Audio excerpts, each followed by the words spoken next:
Hey future global pharmacist, welcome to our channel. आज इस video में हम जानने की कोशिश करेंगे कि कैसे आप एक इंटरनेशनल फार्मासिस्ट बन सकते हैं और अब्रॉड जाकर जॉब कर सकते हैं। ये प्रोसेस बहुत डिफिकल्ट लग सकता है लेकिन है बहुत ही इजी। 5 सिंपल स्टेप्स हैं, अगर आप इन्हें फॉलो करते हैं तो आपकी भी टिकट कंफर्म हो सकती है। तो बिना किसी देरी के शुरू करते हैं अपने स्टेप 1 से, जो कि है एलिजिबिलिटी और डॉक्यूमेंटेशन। एलिजिबिलिटी और डॉक्यूमेंटेशन में सबसे पहले आपको ये जानने की जरूरत है कि इंडिया के अंदर जो आपकी बी फार्मेसी, एम फार्मेसी या फार्मडी की डिग्री है, ये उस पर्टिकुलर कंट्री में एप्लीकेबल है भी कि नहीं जहां आप एज अ फार्मासिस्ट काम करना चाहते हैं।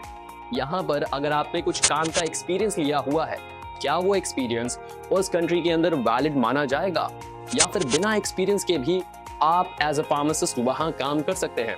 कुछ एक्सेप्शंस होते हैं, जैसे कि पीवीसी कनाडा में फ्रेश ग्रेड्स को भी अपॉर्चुनिटीज मिल जाती है और बाकी की कंट्रीज में मिनिमम 2 साल का एक्सपीरियंस रिक्वायर्ड होता है। तो ये एलिजिबिलिटी चेक में आपको देखने की जरूरत होती है। सेकंड स्टेप पे आते हैं, जो कि है मैंडेटरी वेरिफिकेशन।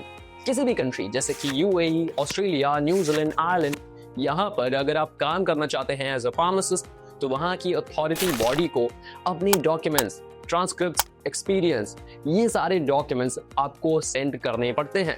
इसके एवज में वो अथॉरिटी बॉडी आपके एक्सपीरियंस को, आपके काम को, आपकी डिग्री को जज करती है, असेस करती है। अब अगर मिडिल ईस्ट में जाकर फार्मासिस्ट बनना है तो डेटा फ्लो वेरिफिकेशन जरूरी हो जाता है। अगर कनाडा के अंदर फार्मासिस्ट बनने की राह है तो पीवीसी को आपके डॉक्यूमेंट्स मिलने चाहिए, और अगर आपकी मंजिल ऑस्ट्रेलिया है तो ऑस्ट्रेलियन फार्मेसी काउंसिल आपके वेरिफिकेशंस को चेक करेगी। और हाँ, ध्यान रखना, इस प्रोसेस में 1 महीने से लेकर 3 महीने का टाइम लग सकता है, जो कि नेचुरल है। लेकिन अगर आपका कोई मिसमैच सामने आता है, कोई आपने डॉक्यूमेंट सबमिट किया है जो कि वेरीफाई नहीं हो पाता है, उसमें डिले होने के चांसेस बढ़ जाते हैं। स्टेप 3 है लैंग्वेज गेट पास। कुछ ऐसी कंट्रीज होती हैं जहां पर अगर आप काम करना चाहते हैं तो वहां की लैंग्वेज में प्रोफिशिएंट होना बहुत जरूरी है।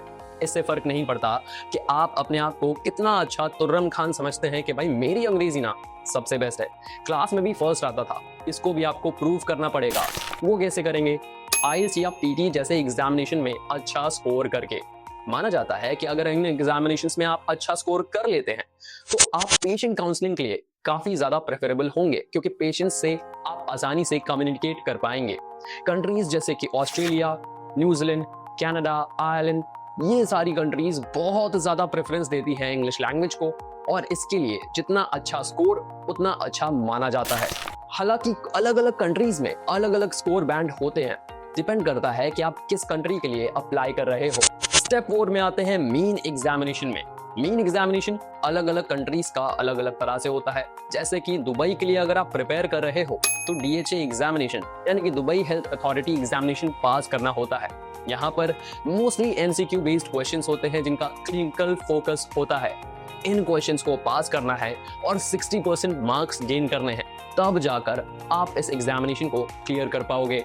और वहीं पे अगर आप ऑस्ट्रेलिया की तैयारी कर रहे हो तो वहां पर एक सिंगल एग्जामिनेशन होने लगा है, जिसे ओपरा यानी कि ओवरसीज फार्मासिस्ट रेडीनेस एग्जाम कहते हैं। पहले ये कैप्स हुआ करता था, उसका नाम अब बदल दिया गया है।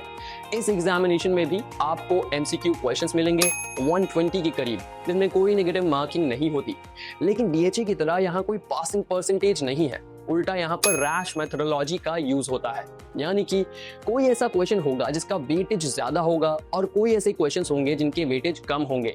डिपेंड करता है कि आप आसानी से किन क्वेश्चंस को आंसर कर रहे हो, उसके हिसाब से ही आपके मार्क्स तय होते हैं। और अगर pharmacy examining board of Canada यानी कि पीबीसी कनाडा के लिए आप तैयारी कर रहे हो तो यहाँ पर आपको 2 पार्ट में एग्जाम देना होता है। एक एमसीक्यू है और दूसरा है थोड़ा सा टफ प्रैक्टिकल ऑस्की एग्जामिनेशन। इन्हें पास करने के बाद ही आप अपने एग्जाम को क्लियर कर पाओगे। और अब आते हैं अपने 5वें और फाइनल स्टेप की तरफ, जो कि बहुत ही ज्यादा इंपॉर्टेंट हो जाता है इस पूरी प्रोसेस में। आप सोच रहे होंगे कि अभी तक जितने स्टेप्स थे वो काफी डिफिकल्ट थे, लेकिन ये जो स्टेप है ये बहुत ही ज्यादा जरूरी है, जिसके बिना आप विदेश में जाकर फार्मासिस्ट नहीं बन पाओगे। और ये क्या है? Visa sponsorship. जब आप अपने लाइसेंशियर एग्जाम्स पास कर लेते हो उसके बाद आपको एक एलिजिबिलिटी लेटर मिलता है। इस एलिजिबिलिटी लेटर के बेस पे आपके एम्प्लॉयर्स आपको स्पॉन्सरशिप प्रोवाइड करते हैं। और आपको इनवाइट भेजते हैं कि आप वहां पर आएं जहां पर आप जॉब करना चाहते हैं। इसके लिए आपको अलग अलग कंपनीज में अप्लाई करना पड़ेगा। लिंक्डइन, सीक, इंडीड जैसी प्लेटफॉर्म्स का यूज करके अपने एम्प्लॉयर तक रीच आउट करना होगा ताकि वो आपको प्रेफरेंस दे। जब तक आपका इनवाइट नहीं आएगा आपका लाइसेंसर एक्टिव नहीं माना जाता, और जैसे ही एक बार आपका इनवाइट आ गया आपका लाइसेंसर एक्टिव हो जाएगा और कमाल है, आप बन गए हैं एक ओवरसीज फार्मासिस्ट। अब कमेंट करके बताओ कि इन 5 स्टेप्स में आप कौन से स्टेज पर मौजूद हो। और हाँ, अगर आपको ऐसा क्वालिटी कंटेंट पसंद आता है, आपको इनसाइट्स को बहुत ही डिटेल में समझने की आदत है, तो ये वीडियो आपके लिए था और ये चैनल भी आपके लिए ही है। तो इसे सब्सक्राइब करके बेल आइकन दबाना ना भूलें। आपकी फेवरेट डेस्टिनेशन कौन सी है उसके बारे में भी कमेंट पे मेंशन कर सकते हैं। नेक्स्ट वीडियो में हम डीएचए एग्जाम सिलेबस के बारे में डिटेल में बात करेंगे।